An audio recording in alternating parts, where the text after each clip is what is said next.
Je suis tombée enceinte jusqu'à j'ai accouché sans savoir qui est le père. J'ai porté un enfant et j'ai accouché, pourtant je ne sais pas qui est le père. Voici ce que j'ai vécu. Que ferais-tu à ma place? Je m'appelle Myriam, j'ai 42 ans. Pendant longtemps, j'ai cru que ma vie était déjà écrite. Une famille très unie, très soudée. Une de ces familles où l'on se sent en sécurité. Ma sœur, plus âgée que moi, est mariée, avec 2 enfants adorables. Mon petit frère est fiancé et s'apprête à éménager avec sa compagne. Eux, ils avaient tout ce que moi, j'avais toujours désiré. Et moi, j'ai fait ce qu'on attendait de moi. Je me suis mariée très jeune. Au début, je croyais avoir trouvé le bonheur. Mais mon mariage n'a pas été facile. Mon mari me trompait, souvent.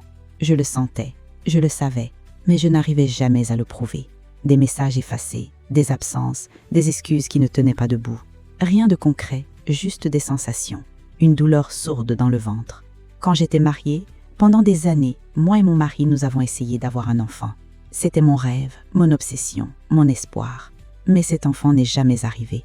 Et mon mari refusait catégoriquement de faire des examens, de se renseigner, de comprendre pourquoi. C'était moi qui étais trop investie pour pouvoir être enceinte. Mon mari, comme si le problème n'existait pas, comme si c'était moi qui devais me taire.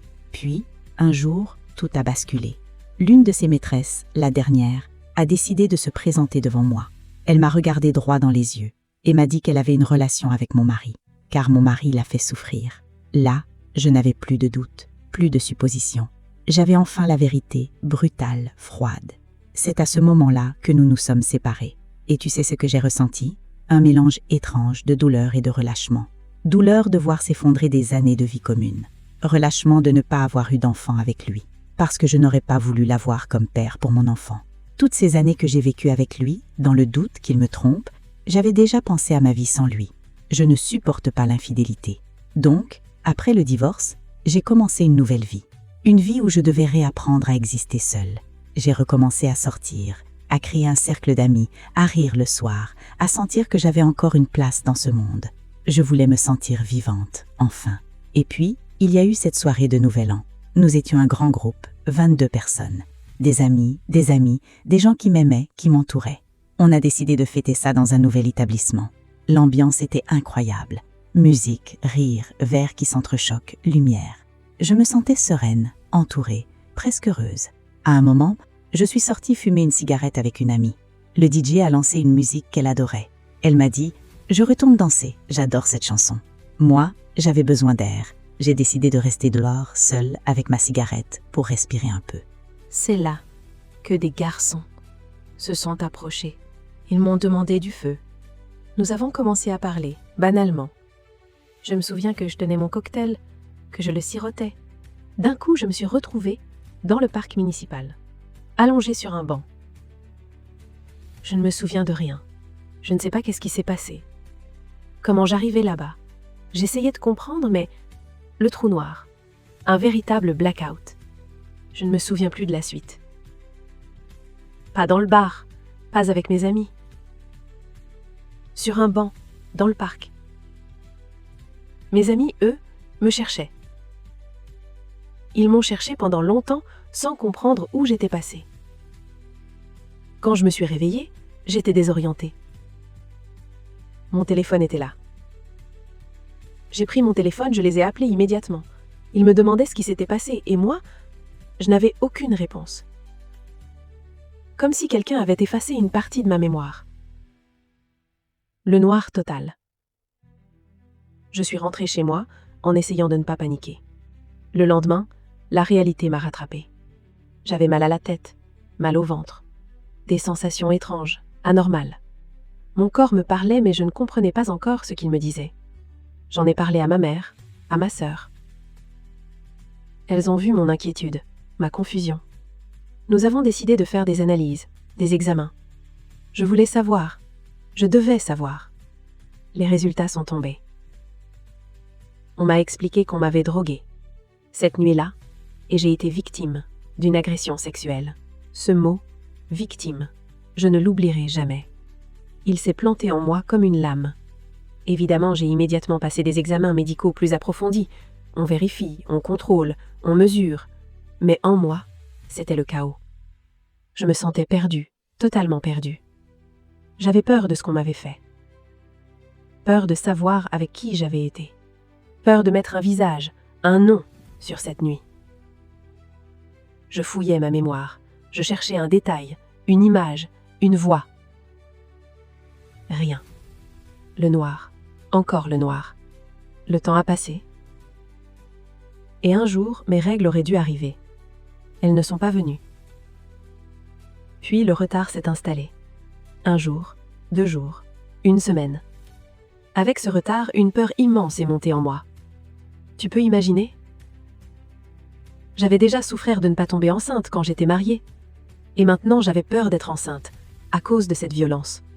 Je refusais presque de regarder la réalité. Je ne voulais pas que ce soit vrai. Puis, ma sœur a pris les choses en main. Elle m'a parlé avec douceur, mais avec fermeté. Elle m'a dit « On va faire un test, ensemble. Tu ne seras pas seule. » Nous avons fait le test. Il était positif. J'étais enceinte. C'était une nouvelle que j'avais attendue pendant des années. Mon désir d'être mère avait toujours été immense, mais là, à cet instant précis, j'ai éclaté en sanglots. Et je ne savais pas si je pleurais de joie ou de douleur. Ma sœur m'a serré très fort dans ses bras. Elle ne m'a pas lâchée. Les examens de suivi ont commencé. Les visites, les échographies, les contrôles. Et moi, à chaque fois, je me posais la même question. Est-ce que je dois garder cet enfant ? Ma famille était là, présente, mais elle ne voulait pas m'influencer. Toute la famille me répétait « Cette décision doit être la tienne ». Alors j'étais seule face à ce choix. Seule avec mon histoire, mon traumatisme et mon ventre qui grandissait. Souvent j'ai été à 2 doigts d'avorter, parce que je ne savais pas qui était le père, parce que je ne savais rien de cette nuit. Et dans ma tête, cet enfant n'était que le résultat d'un abus, d'une violence. Comment aimer ce qui est né d'un acte aussi horrible ? Je me posais cette question encore et encore. Un jour, je suis retournée sur ce fameux banc dans le parc, celui sur lequel on m'avait abandonnée. Je me suis assise et j'ai essayé une fois de plus de me rappeler quelque chose. Une voix, une main, un parfum. Rien. Juste le vent, les arbres, le bruit lointain de la ville. C'est là qu'un petit garçon s'est approché de moi. Il avait 4 ou 5 ans, pas plus. Avec sa petite voix, il m'a demandé comment je m'appelais. Je lui ai répondu « Myriam ». Puis il m'a demandé très simplement « Est-ce que tu as aussi des enfants ?» Je lui ai dit que non. Et lui, avec une innocence désarmante, m'a répondu « Tu serais une bonne maman ». Cette phrase, si courte, a tout changé en moi. Ce n'était qu'un enfant. Il ne connaissait rien de mon histoire, mais ces mots ont ouvert une brèche dans mon cœur. Jusque-là, ce que je portais dans mon ventre, je le voyais comme le résultat d'une violence, pas comme un enfant. À cet instant, quelque chose s'est inversé en moi. Je me suis dit, et si ce n'était pas seulement le fruit d'une violence ? Et si c'était aussi une vie, une âme, une personne ? À cet instant, j'ai commencé à considérer que ma grossesse est un don de Dieu. Sur ce banc du parc, je me suis surprise à poser ma main sur mon ventre, et j'ai décidé de garder ce bébé. Après beaucoup de réflexion, je veux garder la grossesse. Bien sûr, j'avais 1000 peurs. Je ne savais pas ce que j'allais lui raconter plus tard. Je ne savais pas comment lui dire la vérité. Je ne savais pas quelle histoire de naissance je pouvais lui offrir. Mais j'avais ma famille, et quand je leur ai annoncé ma décision, ils m'ont soutenue, totalement. Ils m'ont donné leur réconfort, leur affection. Ils m'ont promis qu'ils seraient toujours à mes côtés. Puis, j'ai appris que ce n'était pas un garçon, mais une fille, une petite fille. Je n'avais aucune idée de la personne à qui elle pourrait ressembler. Je ne savais rien de son père, rien. Mais le jour où je l'ai vue pour la première fois, je suis tombée amoureuse d'elle, instantanément, avec une force que je n'avais jamais connue. J'ai repensé à ce petit garçon dans le parc, à cette phrase « Tu serais une bonne maman », et j'ai remercié ce moment, parce qu'il a changé le cours de ma vie, et celle de ma fille. Ma fille me ressemble beaucoup. Elle est rayonnante, toujours souriante. Elle illumine tout ce qu'elle touche. Pour moi, sa vie est précieuse. C'est un cadeau du ciel. C'est un cadeau né de l'ombre, mais qui apporte la lumière, surtout dans ma vie d'aujourd'hui. Après cet épisode, j'ai déposé plainte à la police. C'était important, même si je ne me souvenais pas du visage de ces hommes, même si j'avais que des morceaux de cette nuit. Je savais que j'avais été victime et je ne voulais pas que cela reste dans le silence. Mon amie, celle qui était sortie fumer avant de retourner danser, s'est sentie coupable. Elle m'a demandé pardon 1000 fois. Elle a essayé d'être protectrice, présente, attentive. Elle était vraiment très triste, très touchée par ce qui m'était arrivé. Mais je savais au fond que ce n'était pas sa faute. Aujourd'hui, elle est la marraine de ma fille. Parce qu'avec elle, malgré tout ce qui s'est passé, je me sens aimée, entourée. Depuis ce jour-là, elle ne m'a plus jamais laissée seule. J'ai eu la chance d'avoir à mes côtés des personnes qui m'ont soutenue. Elles m'ont aidée à ne pas sombrer. Elles m'ont rappelé que même après une nuit comme celle-là, la vie continue. Une vie différente, certes, mais une vie quand même. Et pourtant, parfois, je me demande, est-ce une bonne chose de ne se souvenir de rien? Je sais seulement que j'ai été victime.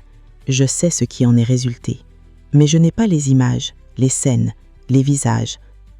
Parfois, je me dis que c'est une protection. Parfois, j'ai peur de ce que je ne sais pas. Aujourd'hui, j'ai peur pour ma fille. Peur qu'elle puisse un jour vivre quelque chose de semblable. Peur de ne pas pouvoir la protéger de tout. Parce que jamais, jamais je n'aurais imaginé qu'à mon âge, je puisse subir une telle chose, de cette manière. Je fréquente un homme aujourd'hui. C'est un homme merveilleux. Il ne sait pas comment ma fille est née. Je lui ai simplement dit que son père nous avait abandonnés dès qu'il a appris que j'étais enceinte. Je n'ai pas eu la force de lui raconter ce que j'ai subi. Pour moi, c'est encore trop difficile. C'est un mélange d'émotions contradictoires, douleur, honte, peur, mais aussi amour pour ma fille. Cet homme va vite, il voudrait déjà vivre avec nous, construire une vie commune. Mais moi, j'ai une fille, et quand on a une enfant, on réfléchit différemment. On ne pense plus seulement à soi. Je veux être sûre de la personne avec qui nous allons partager notre quotidien. Je laisse le temps agir. Je me dis que le temps nous donnera raison, à lui et à moi. Si aujourd'hui je raconte cette histoire, ce n'est pas pour me faire plaindre, c'est pour rappeler quelque chose d'important. Parfois, il arrive des choses à quoi nous ne nous attendons pas. Nous pensons contrôler notre vie, nos sorties, nos rencontres. Nous croyons être maîtres de tout, mais ce n'est pas toujours le cas. Il faut faire attention, surtout lorsqu'on est entouré de personnes que l'on ne connaît pas bien, de gens étranges, de regards insistants. Parce que parfois, les gens peuvent être malveillants, et une seule nuit peut changer toute une existence. Malgré tout, au milieu de cette nuit noire, une lumière est née, ma fille. Et c'est pour elle, pour moi, pour toutes celles qui ont vécu quelque chose de semblable, que je parle aujourd'hui, pour dire « tu n'es pas seule ». Et même dans la plus grande obscurité, il peut encore naître une vie, un amour, une force. J'espère que cette histoire t'a touché, et surtout, abonnez-vous pour une toute nouvelle histoire. Partagez vos avis, vos expériences, vos conseils. C'est ensemble que nous apprenons à préserver nos foyers. Dites-nous tout en commentaire. Pas de tabou. Ici, on partage la sagesse. Abonnez-vous, aimez et partagez cette vidéo pour nous soutenir. La parole du village moderne. On vous dit à la prochaine.